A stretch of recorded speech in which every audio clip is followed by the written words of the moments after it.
You've been lied to. Ship class is a myth. Class C ships, Class C parts, doesn't mean they're the best. In this video, we're going to look at ship upgrades, and along the way, define new classes of ships. In fact, we're going to almost completely disregard this notion of A, B, and C class ships, and instead develop a brand new concept of ship class, and what the most powerful version of each of these new class of ships are technically possible.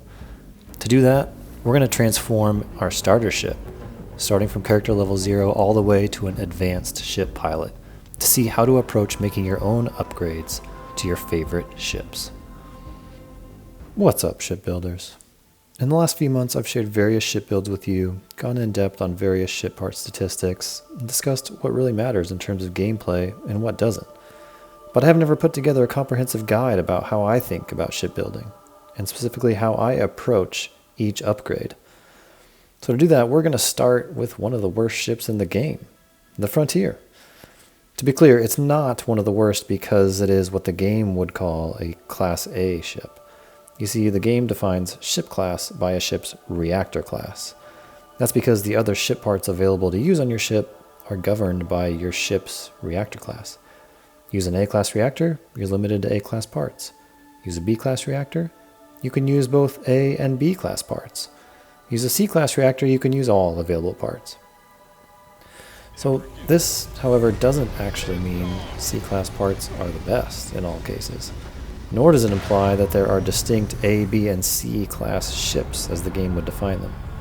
But we'll get into that a little bit more once we get down the upgrade path a bit further.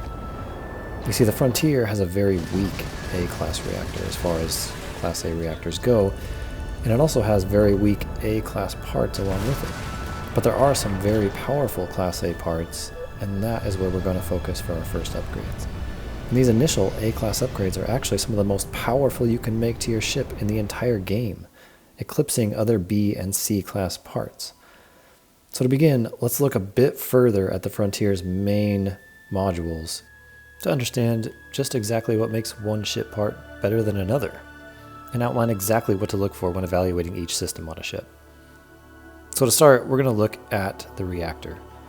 Now, when looking at a reactor, we might primarily care about not only its class, as we talked about, but the power it generates, also its hull, which effectively acts as your ship's health points. Your ship gets most all its health points from your reactor's hull, so the higher the value, the more health points, and its mass, because mass has a negative impact on your ship's engine performance. So when we look at this reactor, we're only getting 14 power points, which is well below the maximum of 40 that are possible for the highest reactor in the game.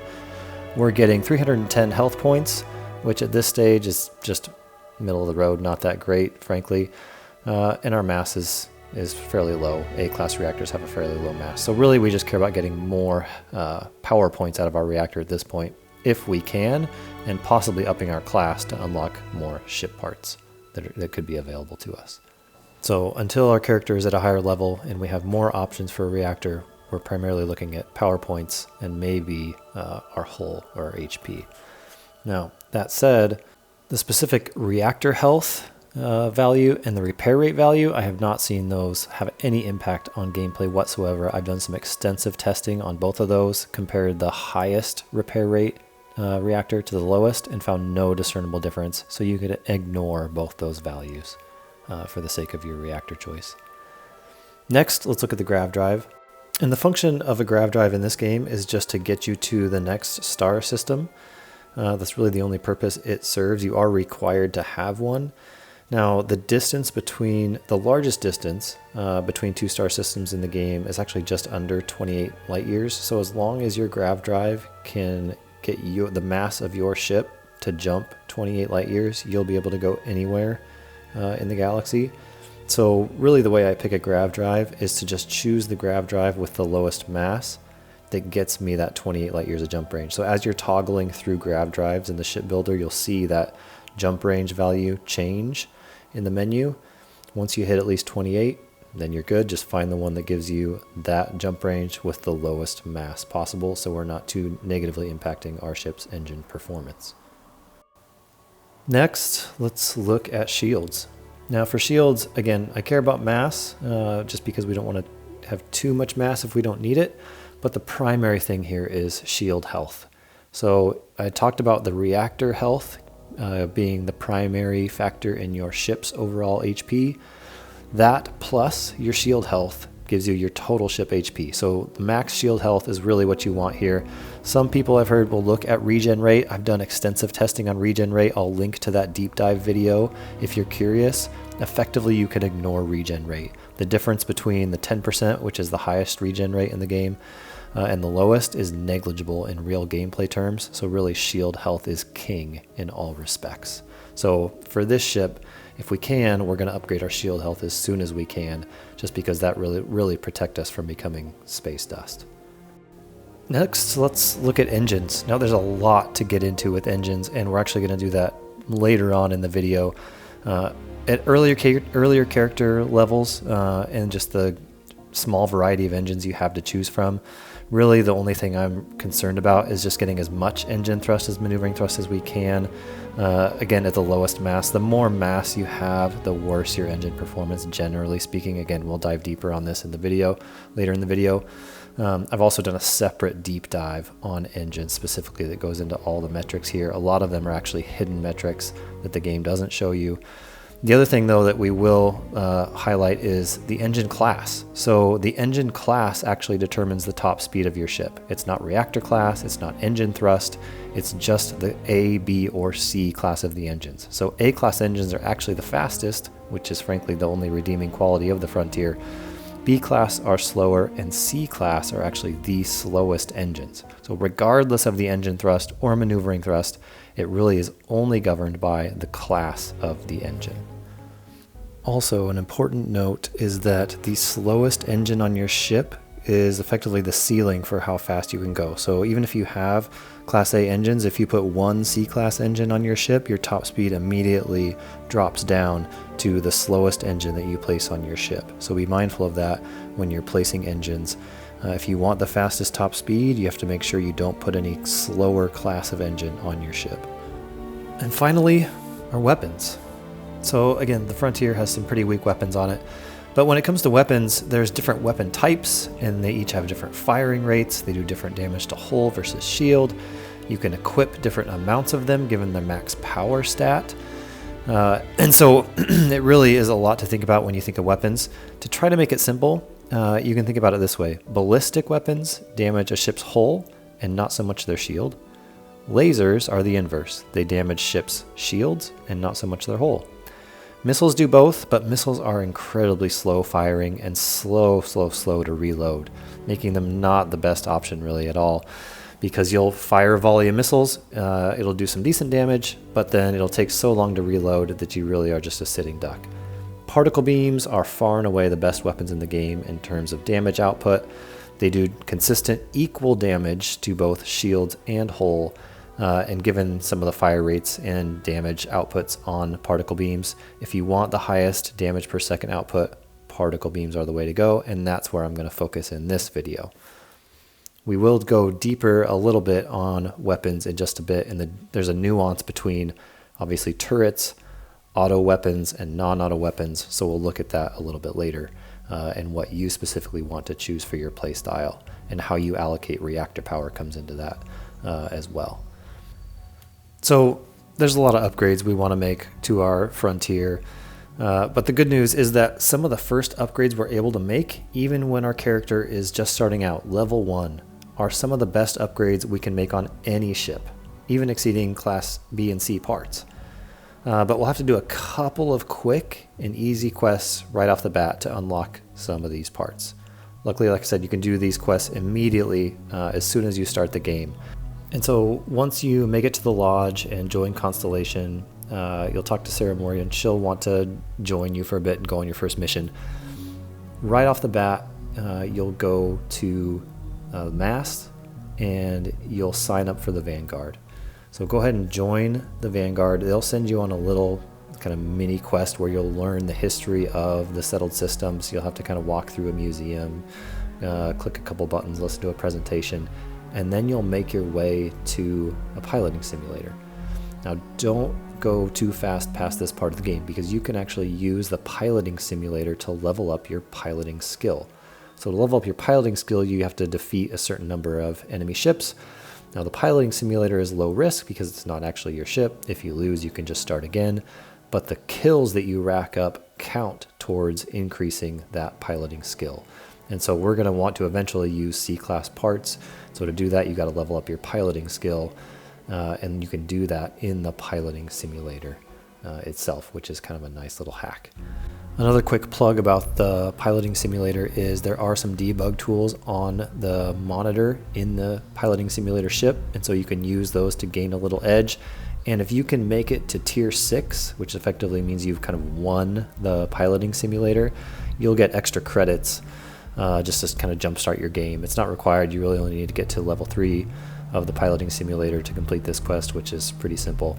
But if you can make it to level 6, turn the game difficulty down to very easy if you want to, and just cruise through it, you'll get a bunch of extra credits, which just is kind of nice. Tier 6. You cleared Tier 6. No one clears Tier 6, even with the debug tools. Should be damn proud of yourself. I've never seen someone reach that tier. Huh, that's incredibly impressive. After they're done telling you how awesome you are, you'll go ahead and join the Vanguard, and they'll give you their first quest called Grunt Work. I'm not going to spoil it. Go ahead and complete that quest. Come back, and this guy will actually then tell you you've got some cool unlocked ship parts you didn't have before available to you at the ship landing pad. Captain. Vanguard's also got some custom ship modifications. You'll be cleared for access to them next time you're down at the spaceport. Talk to ship services. Now, if there wasn't anything else, I'd suggest you move out. Now let's jump into our first upgrades. Ship parts are locked behind your character level, so we're going to look at upgrades in increments of 10 levels at a time. Additionally, we already talked about an easy way to upgrade your piloting skill, and you'll need this in order to use Class B and C parts. Finally, as we progress to more advanced ship parts, you'll want to ensure your starship design skill is also upgraded in order to use them, which you can easily do by outfitting your ship with inexpensive structural pieces, saving, then going back and deleting them to recoup some of your money. So for our very first upgrade, now that we've completed the beginning of the Vanguard questline, the unlocked Vanguard ship parts are available immediately at character level 1 and are some of the best ship weapons in the entire game. They have a very high fire rate. You can have up to 6 of them on your ship, and you should outfit your ship with all 6. I'm talking about the Vanguard Obliterator auto projectors. So that's because these weapons are auto-firing, which you can identify because they have auto in their name. So as long as you provide them with at least 1 point of reactor power, they will have a full magazine of ammo and fire at their full rate. Once they exhaust their initial magazine, the amount of reactor power you have allocated to them will determine how quickly that magazine reloads, but by then you've dealt so much damage with these weapons that enemy ships are already destroyed, even high-level ships on very hard difficulty. Compare that to the non-auto variant of similar weapons, and you'll notice that non-auto weapons fire once, and then their magazine is spent, and they need to reload. So in order to achieve a non-auto weapon's full firing rate, you have to fully power it with power from your reactor. So for that reason, you should always outfit your ship with the maximum amount of auto weapons that are allowed, and you can feel comfortable underpowering them, knowing that you'll still get their full DPS output until they burn through their initial magazine. So that, coupled with their high fire rate, and that they are particle beams, meaning they do damage to both the ship's shields and its hull, make these Obliterator auto projectors extremely powerful and actually some of the best in the entire game. Now, I'm sure you noticed equipping 6 of these would require 12 points of reactor power to completely power them, and our current reactor only generates 14 power points. But again, because we get the full DPS output even by only putting 1 point of power into these weapons, we don't need to be too worried about that. Plus, once our character levels up just a bit more, we'll upgrade our reactor and further remedy this. So again, you always want to fully outfit your ship with as many auto weapons as you can, otherwise you're missing out on damage output. Our next upgrade is going to be another weapon, and another Vanguard weapon at that. Similar to the auto projectors, these weapons have a extremely high fire rate, the highest in the game actually, and you can also outfit your ship with 6 of them. The difference with these Hellfire autocannons is that they're ballistic weapons, which means they primarily do damage to a ship's hull, but they do a lot of it. Now, ballistic weapons typically don't do much damage to shields. However, because these particular weapons have such a high fire rate and you have 6 of them on your ship, they actually do pretty darn decent damage to shields as well. So you couple these with the Obliterator auto projectors, and you already have 2 of the best weapons in the entire game in terms of damage output. And we're not even done with Vanguard parts just yet. That Gruntwork quest is the gift that keeps on giving because it also unlocks the Vanguard Bulwark Shield. Now this shield is in the top 3 in terms of shield health in the entire game. And of the top 3 shields in the game, it has the lowest mass, which helps keep our ship's mobility high. So this shield is all around just a great shield for any ship. Now some people might look at the regen rate stat and wonder if they need to choose a shield with a higher value there.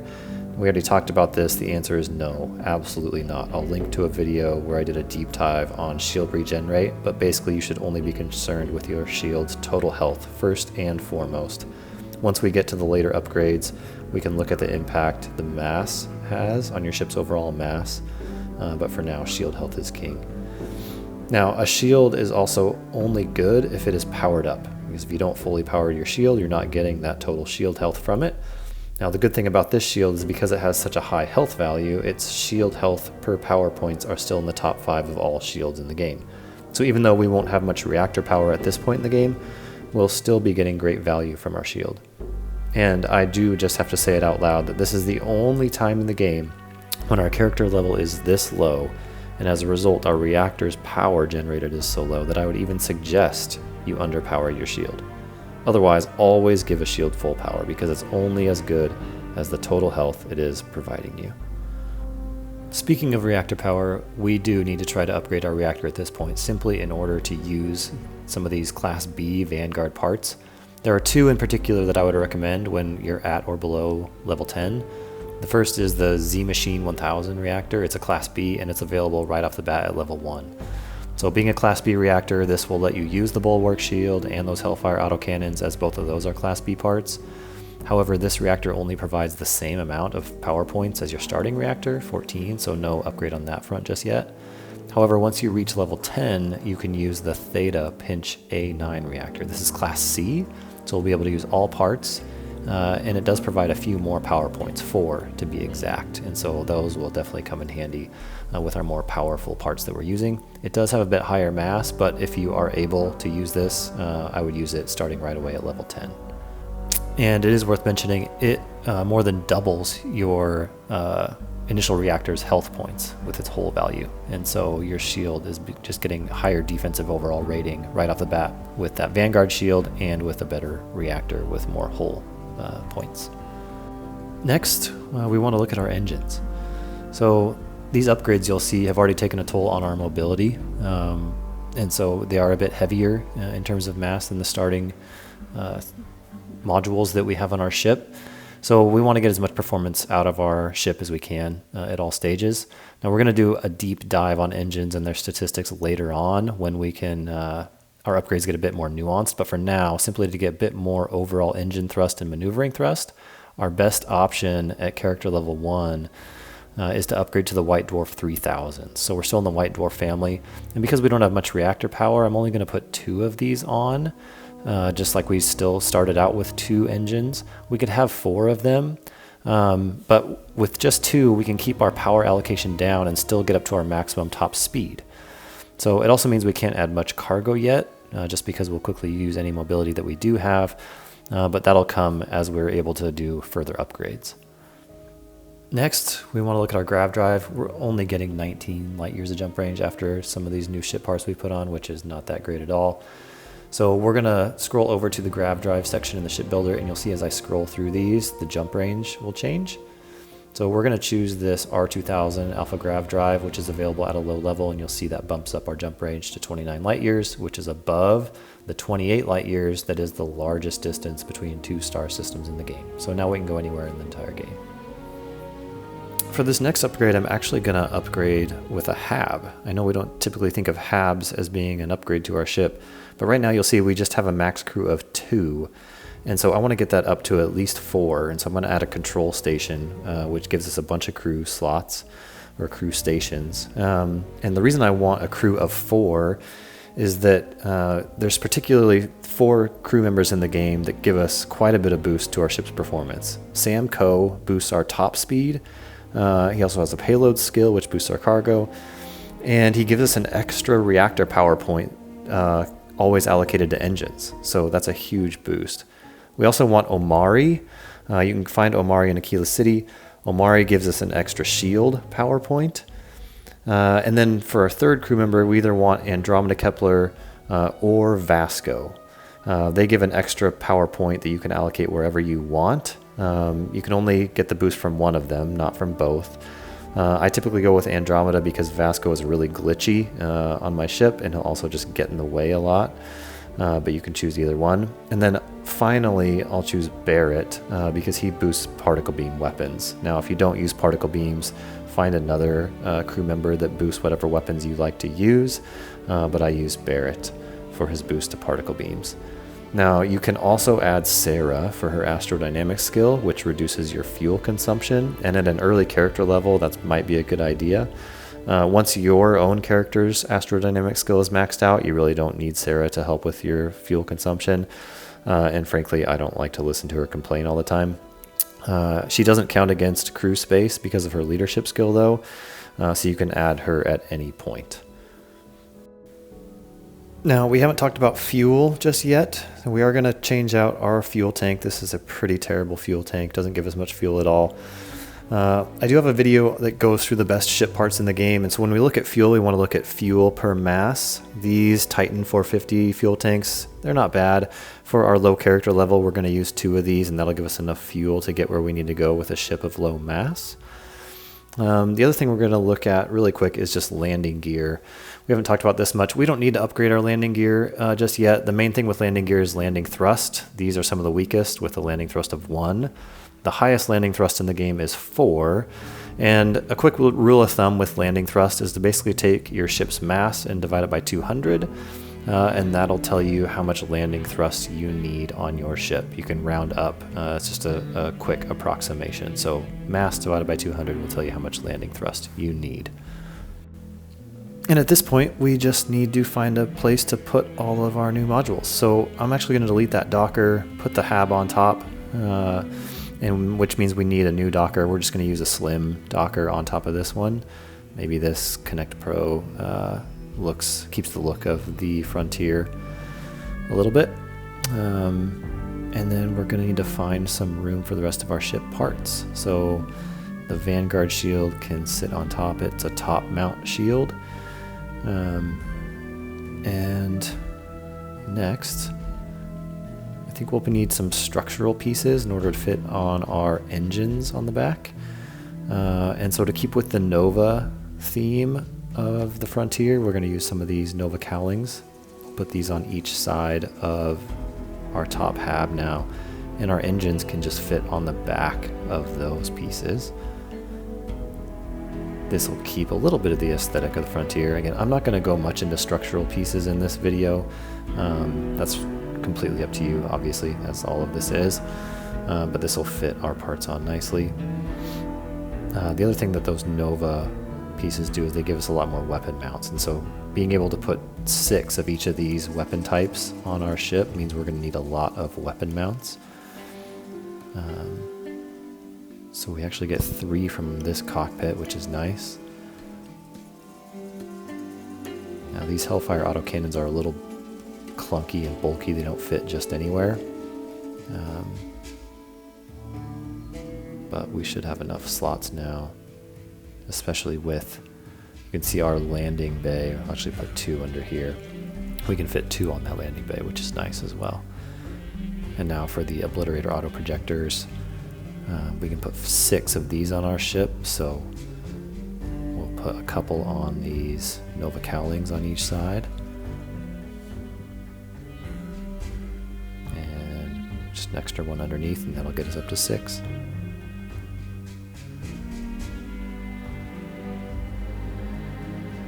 Now we deal some significant damage.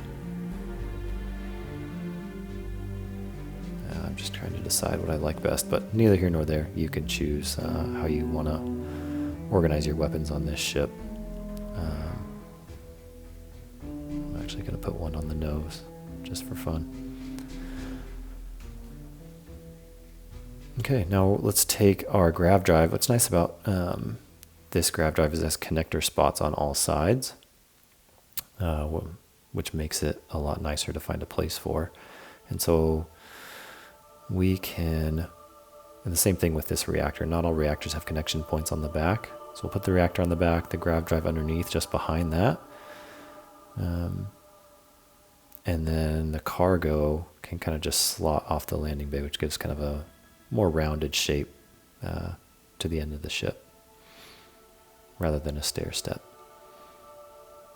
Now we just got to find a place for our fuel tanks.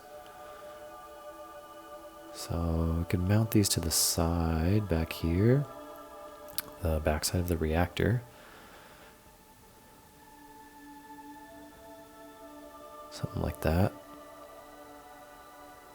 And that keeps the look of the Frontier fairly similar. I might move this landing gear back just a little bit, just to space them out. Again, totally up to you.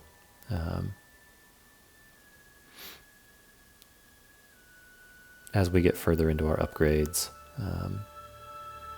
we may need to add some structural pieces on here as well. Looks like I've got a weapon under here that's getting in my way. Forgot about that. Let's get rid of that. And we'll put another one up top. There we go. Now we got 6. I think we just need to assign our weapons. That'll get rid of the errors in the shipbuilder.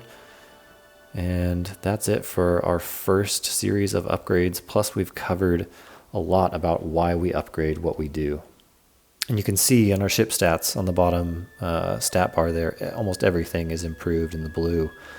From our weapon output to our jump range to our mobility, especially our shield. Our max crew is at 3. It looks like I made a mistake. Not the computer core, you want the control station. There it is, bumps it up to 6 so we can get our crew on there. And that's it for this first set of upgrades. So from here, let's take a look at our next upgrades from character level 10 to 20. Now thus far, the upgrades we've been making, I've done all at my outpost landing pad, and that's predominantly where you can do most of your upgrades because you can find ship parts from all manufacturers. For this next one, we're actually going to travel to New Atlantis, to the ship technician there, because he has a specific reactor that we want to get, that we can't find at our outpost landing pad. And for these upgrades up to character level 20, we're going to keep our same weapons, our same shield, and even our same engines, same everything, except just get a new reactor. So by character level 20, we haven't unlocked much in worthwhile upgrades. I told you some of these initial upgrades will last you a while, but what we do want is this fuser DC 401 reactor. Now this is a Class C reactor, just like our Theta reactor was. But what it's going to give us is 29 power points, which is a huge upgrade. And so we're getting a little bit more hull value as well, a little bit more HP, but our real upgrade here is those reactor power points. So now especially we have no reason not to fully power our shields, and that should give us even a little bit left over to put a little bit more in weapons too. So big upgrade here, even though it's the only one we're going to make right now. For our next set of upgrades, once we get between character levels 20 and 30, we're going to want to actually go to Stroud Eklund, their star yard in the Nerion system.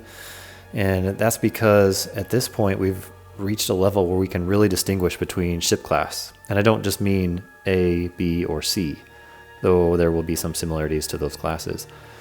That's because there are now ship parts that are available to us that provide some of the best stats in the entire game, but they have some trade-offs. So to use these, you're going to want to make sure that, again, your piloting skill is probably already maxed given that we're using C-class parts, but that your starship design skill is also fully ranked up to use some of these parts that we're going to look at in just a second. So if you've never been to the Stroud Eklund Star Yard before, you're going to want to dock and go ahead and walk down the initial walkway. The person you're looking for is named Havershaw, and you can be at a couple different spots. This is a little bit buggy sometimes, depending on where he's at. I think they fixed this in a recent update, but maybe not. Sometimes he's sitting right here at this first desk, but not always. Sometimes he's actually through this first door and around the corner to the left at this desk. And then sometimes he's hiding right back here, just staring at the cubicle wall. I don't know, having a moment. So you want to talk to him and ask to view, modify your ships, and he's got some ship parts that we're going to want to use. Now I mentioned at this point our character level is high enough that we have some decisions to make. The first is regarding shields. We can now use the top 2 most powerful shields in the game in terms of shield health, but each comes with a higher mass than what we're currently using. The first, the 20AT Defender, unlocks at level 24, requires Starship Design rank 4, and provides 50 more shield health points, but at the cost of 20 more points to our mass over the Vanguard Bulwark shield. This isn't a significant upgrade, you can take it or leave it, but the other shield, which unlocks at level 27, also requires Starship Design rank 4, the Assurance SG-1800 shield. It has the most shield health in the game, but it also has the most mass of any shield in the game. And it's quite a bit higher, I think 90 points higher than our Vanguard Bulwark shield. Now at this point in the video, we've briefly touched on ship mass, but I need to let you in on a hidden statistic that the game doesn't tell you or show you, and that's your ship's acceleration. You see, the mobility statistic in the ship builder screen actually only impacts your ship's rotation. It doesn't tell you anything about your acceleration or your ability to change your momentum. Now I did a deep dive on this in another video all about ship engines, which I will link to. I'm not going to go into all that detail, but to summarize, heavier engines, such as C-class engines, even though they have higher thrust values, they often struggle to overcome their high mass. This means that many C-class engines perform worse pound for pound than lower Class A and B engines, and in terms of actual flight performance are at the bottom of the list, which also means ships with higher total mass are also negatively impacted, meaning you may not want to choose the Assurance shield depending on your priorities for your ship. Now this also impacts our next potential upgrade, the White Dwarf 3015 engines. These engines unlock at level 24, require Starship Design rank 4, and that's because they provide the highest top speed of any engine in the game by far. Now I've already mentioned top speed of your engines is actually governed by your engine's class, not by thrust or anything else. So C-class engines are the slowest, A-class engines are the fastest, and for some unknown reason, the White Dwarf 3015s are faster still. They're so fast, in fact, that if you have them equipped, as well as Sam Coe on your crew, who provides an additional boost to top speed, you can boost away from enemies so quickly that your shield can fully regenerate because they can't hit you, making you essentially invulnerable. Now, these engines, frankly, they change ship combat, and once you fly with them on a lightweight ship, it's honestly kind of difficult to go back to a slow, heavy C-class engine for ship-to-ship combat. But that high speed and vulnerability comes at a cost. Your ship's mass has to be very low, meaning not much cargo at all, and possibly foregoing the Assurance SG-1800 shield, among other things. Though you can still get that shield and stay under the mass requirements. It's a bit tricky, but we'll go into that in a minute. And so now we come to it. What ship class do you want? And I'm not talking about A, B, or C. You want a lightweight combat ship with hardly any cargo? Or do you want a heavy, slow tank that could haul a bunch of cargo but isn't very fun to fly or very good in outmaneuvering your enemies? And there is actually a third option, what we'll call the all-rounder, that tries to be good at everything but is a master of nothing. Now, each of these ships obviously have clear advantages and disadvantages, but we can't actually have it all. So our consideration when upgrading our ship isn't actually as simple as advancing from Class A to Class C. It's actually choosing how much mass and therefore cargo you want to haul around and how to get as much performance out of your ship's engines, given how we prioritize that extra mass. So those are, I believe, truly the 3 classes of ships available to us. We can pursue each to their full, most powerful end, but ultimately your ship will end up in one of those 3 camps. And to make it as powerful as it can be, you'll want to intentionally upgrade it to fit this kind of alternate definition of ship class. So from here on out, we're going to split our upgrade path into one of these 3 types of ships as our character level progresses. So our shield choice and weapon choices won't need to be modified much at all until we actually reach level 60. We're mainly going to be focused on reactors and engines as our level progresses, depending on our choice of kind of ship type or this new definition of class.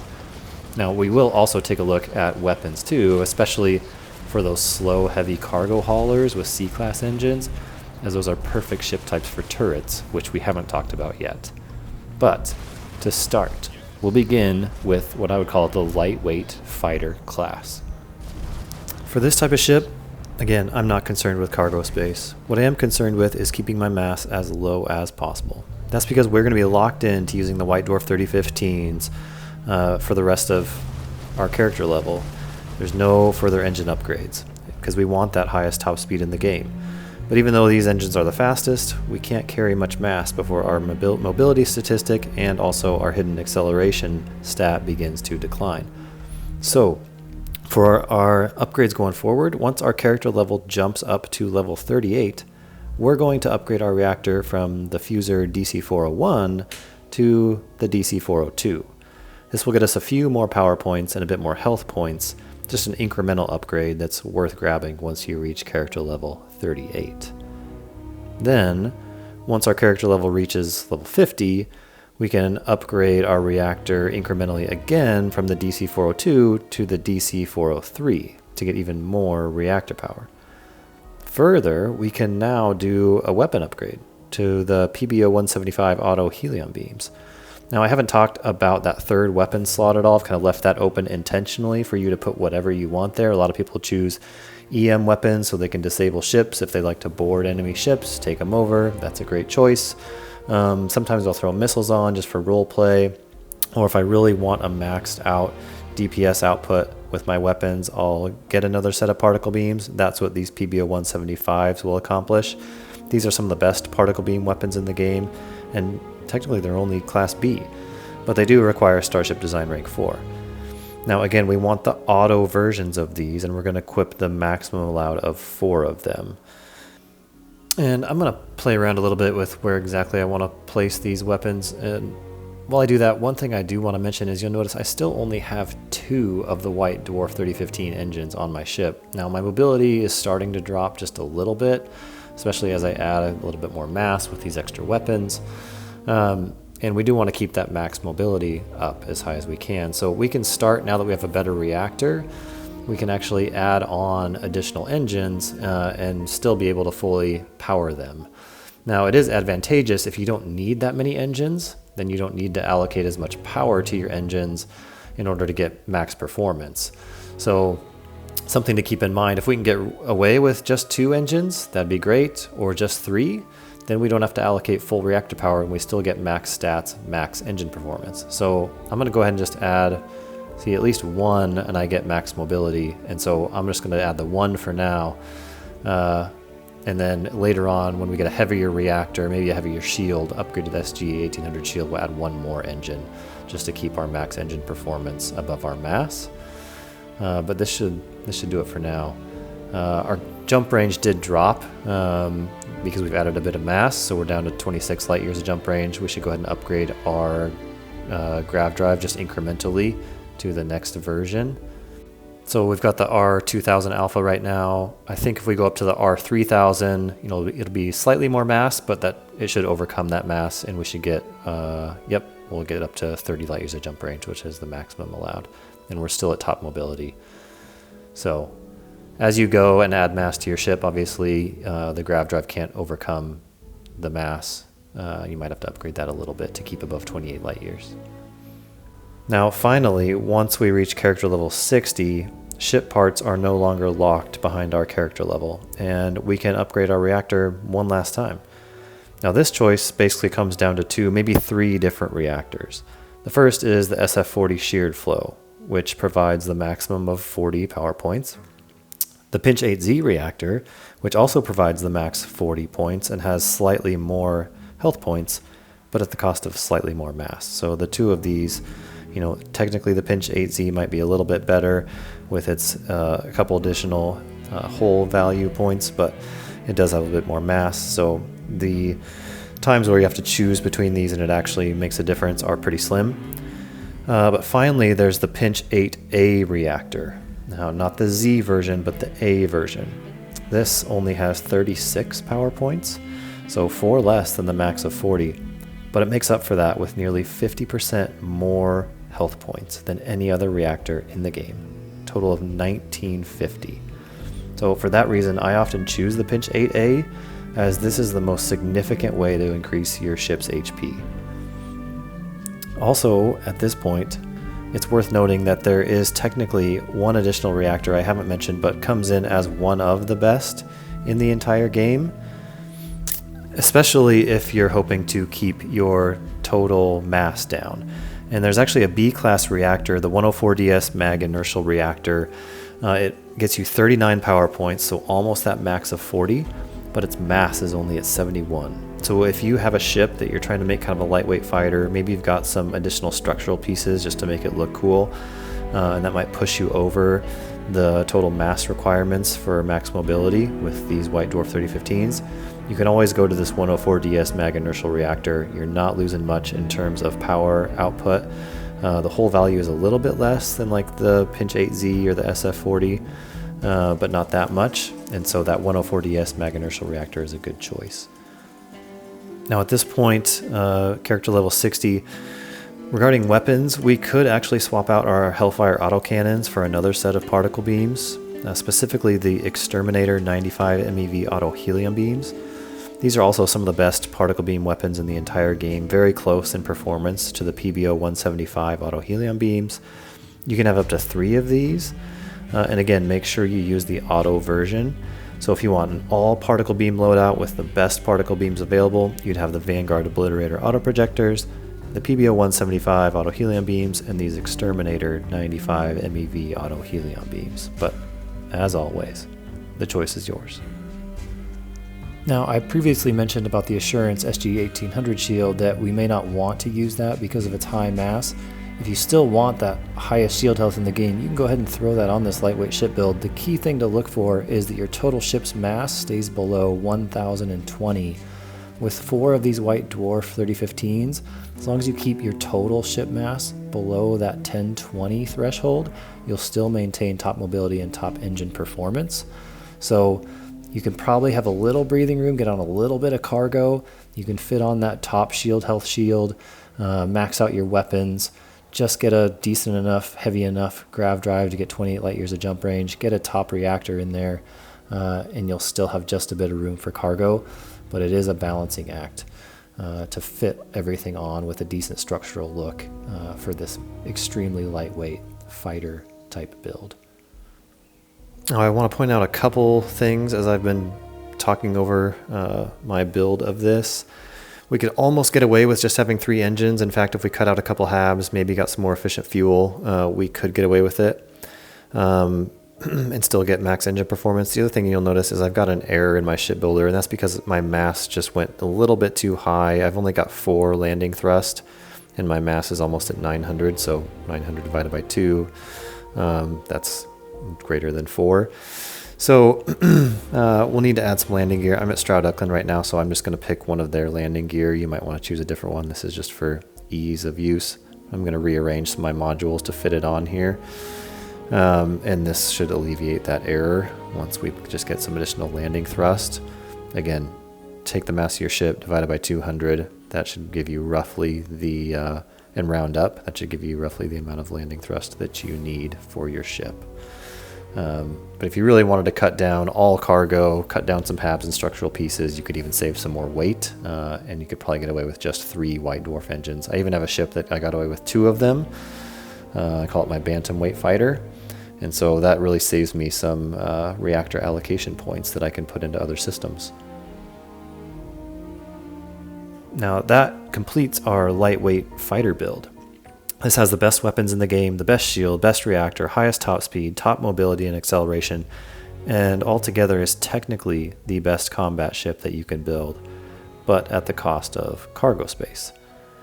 So now let's take a look at what an upgrade path would look like, starting again around that level 20 to 30 range, if we wanted a bit more cargo space, but still tried to maximize our ship's stats and engine performance as best we could. What I would call kind of that all-rounder upgrade path. So for this kind of good at everything, master of nothing type of a ship, we are not going to choose the White Dwarf 3015 engines because we're deliberately prioritizing having a bit more cargo space. while still maintaining max engine performance. So the engines that we're going to consider after the White Dwarf 3000s are actually going to be within the Slayton family of engines, which you may be familiar with. Specifically the Class A SA4000 series and Class B SAE 5000 series. Now these engines are both very close in terms of performance, which is why I'm outlining both options, assuming you fully equip as many of them as you are allowed, and fully power them with 12 reactor power points.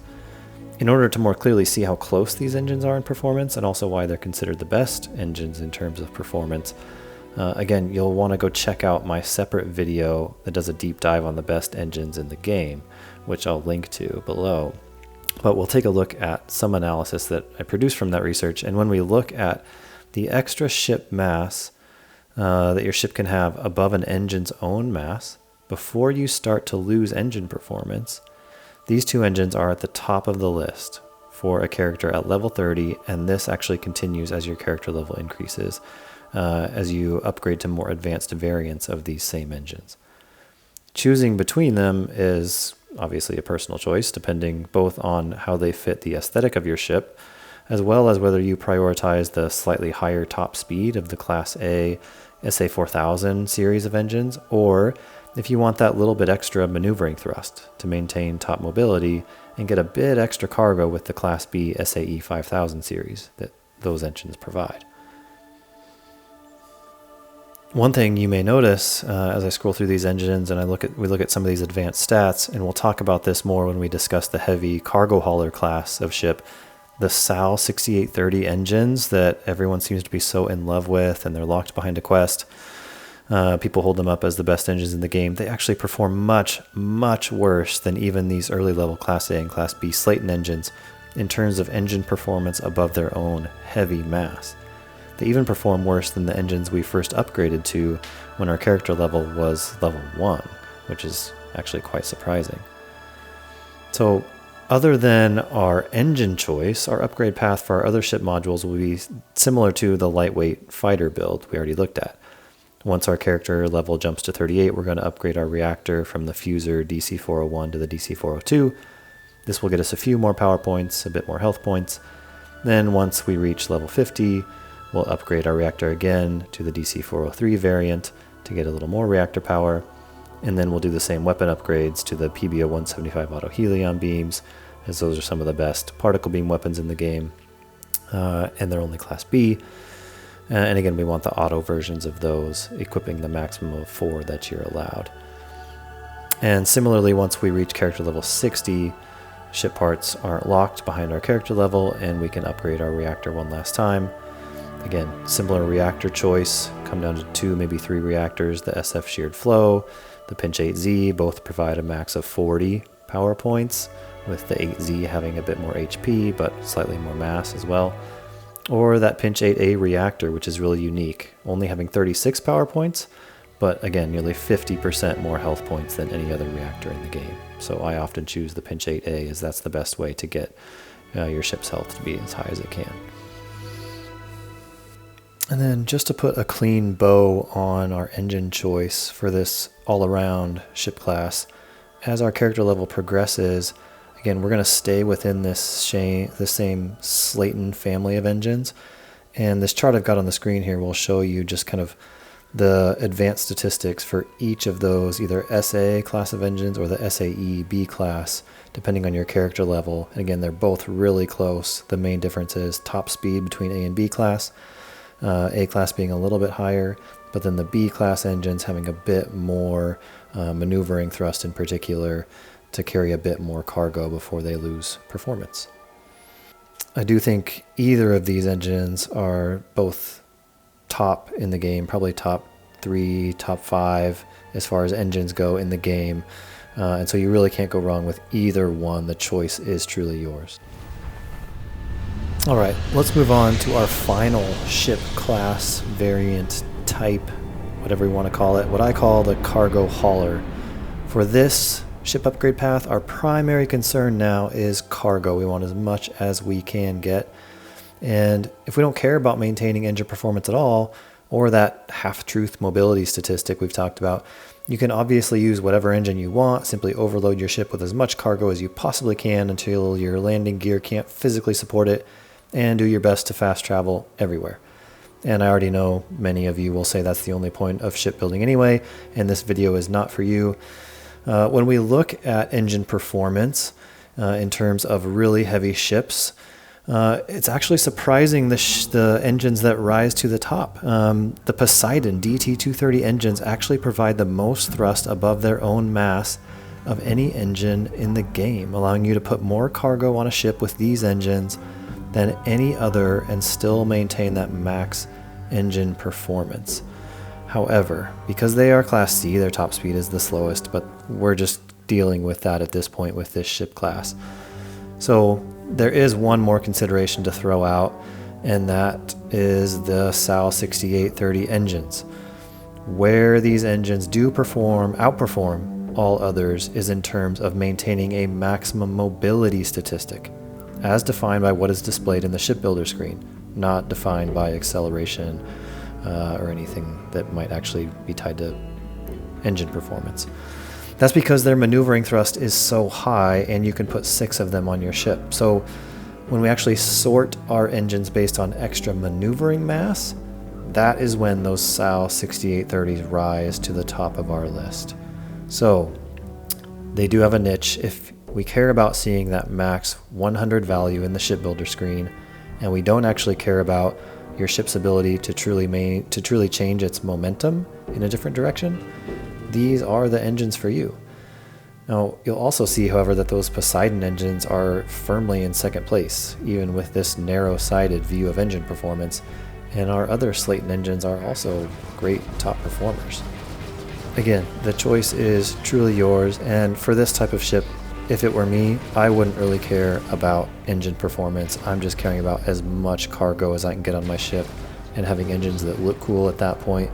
So these SAL 6830s don't really do much for me. Sometimes I'll use them, sometimes I won't. I've really changed my opinion on these since I first came across them in the game. Choose what is best for you in this case for a really heavy ship. That does lead us to weapons. I promised we would talk about turrets, and we should take time to discuss weapon loadouts for these slow heavy ships. Because we won't be changing directions quickly, we most certainly want a shield with the highest shield health, but when it comes to weapons, we won't be able to easily target smaller, quicker ships that might get around behind us. So for that reason, turrets are going to be our best friend. Now, we can get a great deal of damage output from particle beam turrets, and I would not bother with ballistic or laser turrets. That's because ballistic weapons don't do much damage to shields, but the turrets don't know this, and they will still fire away at enemy ships, wasting their ballistic ammo that isn't doing much damage at all until the enemy ship's shields are depleted. So you're just wasting your ammo and your reactor power.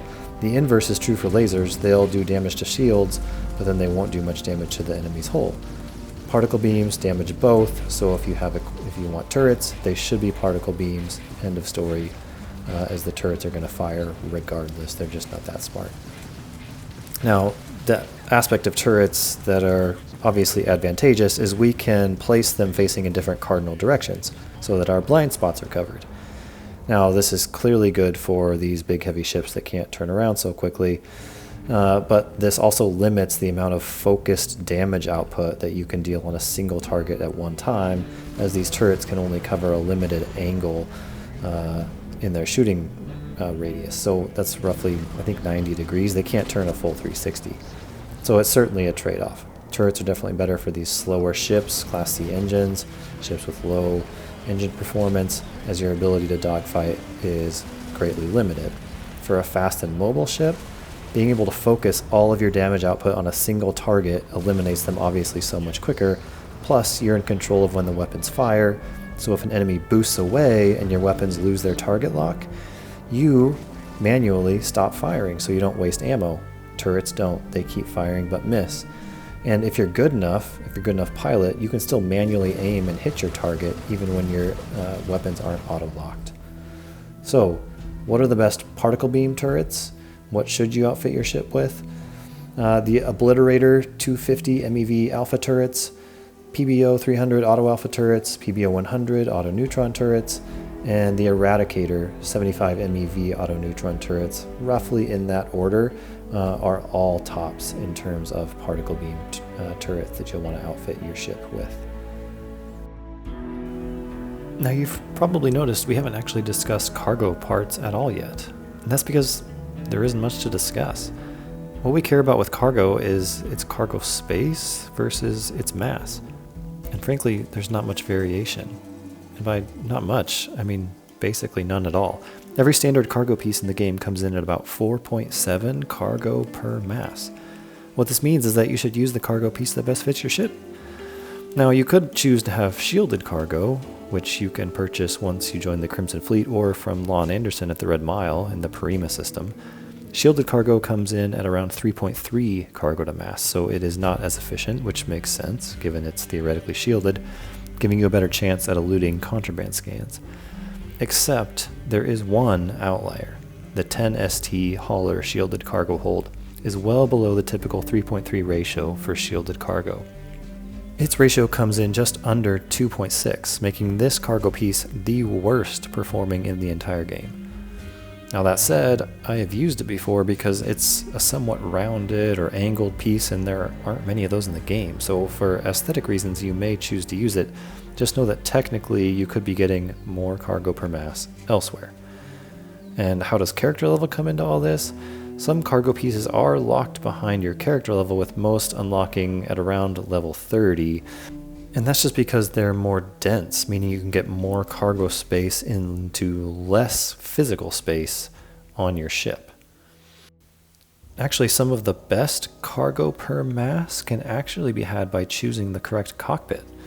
I understand that your choice of cockpit is primarily an aesthetic one, but there are higher and lower versions of each cockpit, which primarily differ in the amount of cargo space they provide.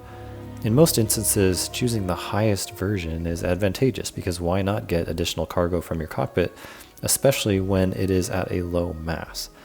That said, you often have to travel to specific ship manufacturers to find the best versions of cockpits or bridges. You can't get them from your outpost landing pad. For example, Taio Astroneering in Neon Core has the Himeji Command Bridge. HopeTech in the Valo system has the Commander 500 bridge. Now the ship technician on Titan has the Cabot Bridge, which is famous for having stairs instead of a ladder. And Deimos Star Yards, near the moon of Mars by the same name, has the Ares bridges. And finally, Stroud Eklund Star Yard in Nerion has the Kon-Tiki Bridge, which is unique because you enter it via a ladder from the bottom. And now, I have to take a moment and say, congratulations. If you made it this far, you're ready to be your own ship technician. You now know what stats are most important for each module, even as your character levels up, and how to prioritize performance versus total ship mass. You know that C-class parts aren't always the best. And you also know what the true ship classes really are, and even more importantly, how to maximize each of them. My goal is that you not only build cool looking ships, but that you don't have to sacrifice performance for that cool factor. I do hope you found this helpful. Please let me know if you're interested in specific shipbuilding topics or want to challenge me to a certain ship build or just have any questions. And until next time, keep building.